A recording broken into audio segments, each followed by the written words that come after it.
Good afternoon, Westwood. I'm Jared. And I'm Maddie, and these are your Rock TV announcements.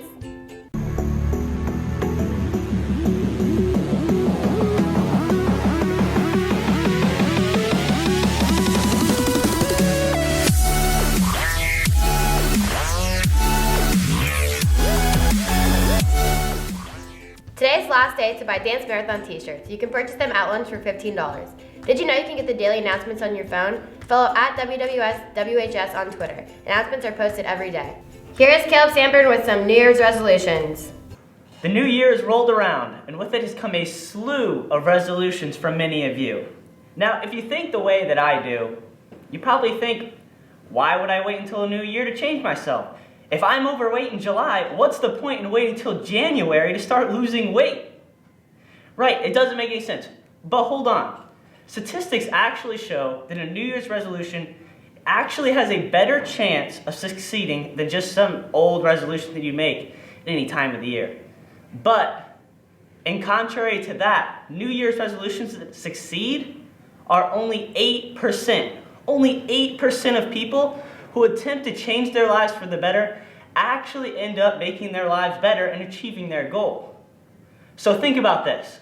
Making a New Year's resolution will almost certainly end in failure, a 92% chance, which will consequently remind you of why you decided to make a resolution in the first place. Because you're a failure. But the bottom line is that we could all use a little shaping up in our lives, and that none of us are perfect, but we should all strive to be as perfect as we can. And so I encourage you guys to actually make a resolution, no matter how small. It could be anything from eating more vegetables a day, or brushing your teeth, I don't know, an extra time a day, or, I don't know, something crazy like winning a state championship. And just follow through with your resolution with all the effort that you can, because if you can make any kind of progress, even if your resolution ultimately fails, you'll be a better person because of the progress and the effort that you made. Shamrock Advantage Week will begin at the beginning week of January 23rd and run all week through 6th period. It is a week for WHS athletes to hear from knowledgeable experts about the mental side of sports. Here's a look at the upcoming Spirit Days.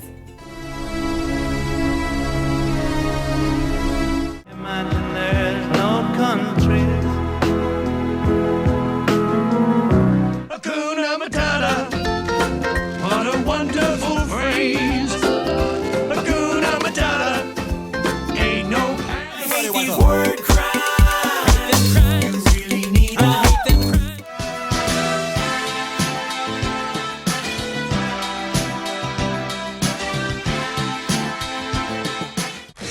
Beverly Hills, that's where I want to be.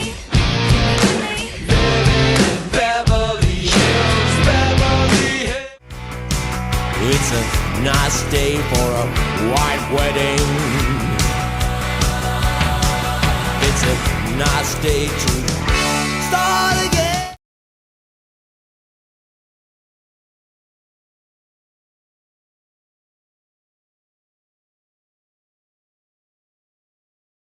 Justin is going to be here Friday the 20th during all lunches. This will be the last opportunity to order your cap and gown without a late fee. Helping Hands will be meeting today at Washington Woods. There will be no meeting this week at Oak Trace. American Pie auditions begin next week. Now here's Noah with the special report.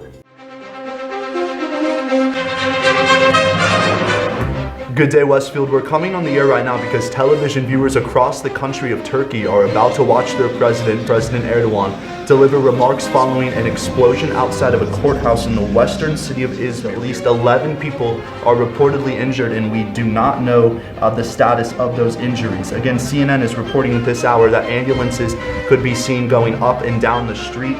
And again, we're awaiting remarks from Turkey's President Erdogan at any moment. So a rapidly unfolding situation in Turkey. We'll keep our eye on it very closely. But now I'm going to send you over to my special report on making a difference.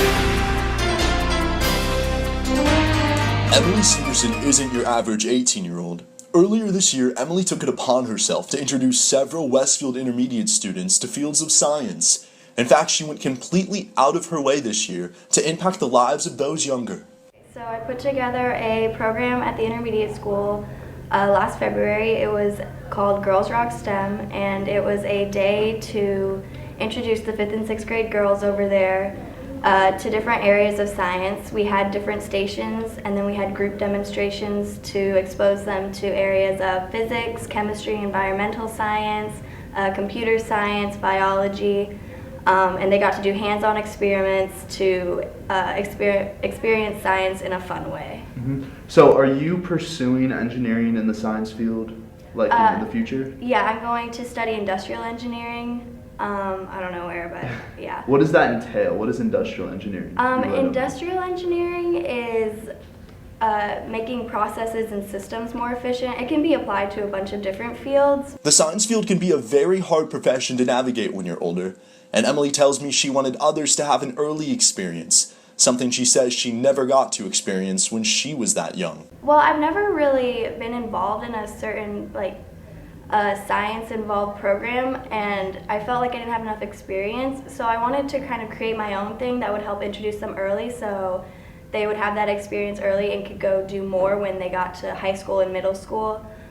So I created the program myself, and that was kind of the first experience I had with volunteering. So if someone else wants to create a program like you did, what would their first steps be to create a program like you did? Well, what I did was I found a teacher who would help me contact the intermediate school vice principal over there.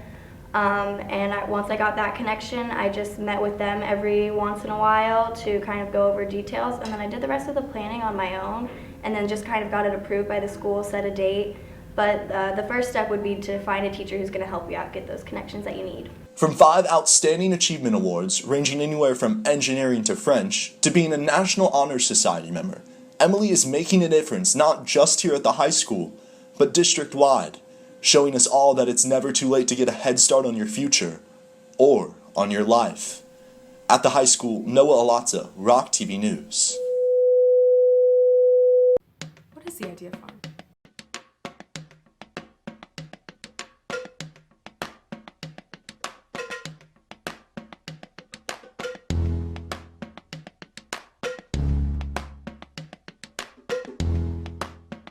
What is the idea farm?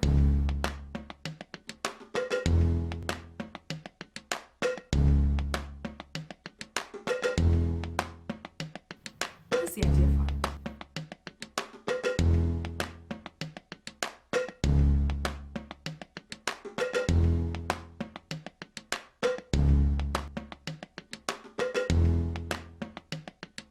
What is the idea farm?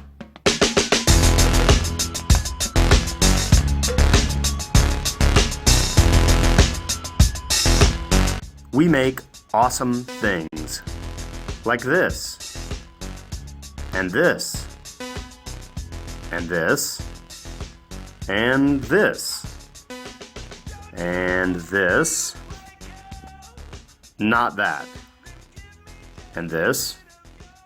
Idea Farm, make something awesome. While we were waiting for Santa Claus and bringing in the new year, there's plenty of rock sports over winter break, and I'm here to tell you about it. This is your Rock Sports Update.